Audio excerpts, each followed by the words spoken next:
तो लोग इस बात का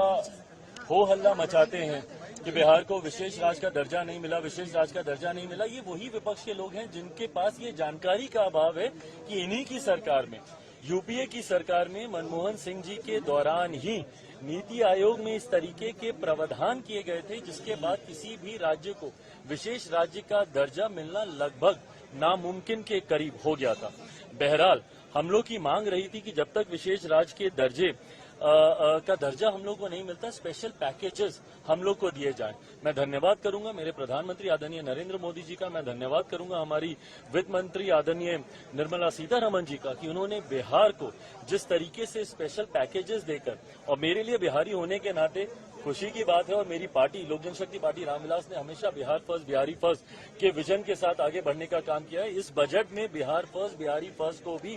धरातल पर उतारने के प्रावधान दिए गए हैं। जहां एक तरफ इंफ्रास्ट्रक्चर इसमें मजबूती देने का काम किया गया है, वहां पे ब्रिजेस बना के, वहां पे क्या कहते हैं मेडिकल कॉलेजेस की बात हो, वहां पे एयरपोर्ट्स की बात हो, तो जहां एक तरफ बिहार के इंफ्रास्ट्रक्चर को मजबूत किया गया है, वहीं वहां की अर्थव्यवस्था को मजबूत देने के लिए वहां पे अलग अलग राज्यों में गया हो, राजगीर हो, अलग अलग राज्यों में जिस तरीके से टूरिज्म को भी वहां पे बढ़ावा देने के लिए प्रावधान किए गए हैं, जिस तरीके से बाढ़ की एक बहुत बड़ी समस्या जिससे हम लोग हमेशा दशकों से हम लोग परेशान रहे हैं, उसके भी समाधान का जिक्र इस बजट में किया गया है। तो मैं मानता हूं बिहारियों के लिए ये बहुत खुशी की बात है और पूरी बिहार की जनता प्रधानमंत्री जी का धन्यवाद करेगी। बट ओवरऑल भी अगर इस बजट को देखा जाए तो पूरी तरीके से समावेशी बजट है। पिछले 10 सालों में भारत की अर्थव्यवस्था, एक मजबूत अर्थव्यवस्था का लाभ हमारे समाज के हर वर्ग को मिले, युवाओं को मिले, महिलाओं को मिले, किसानों को मिले,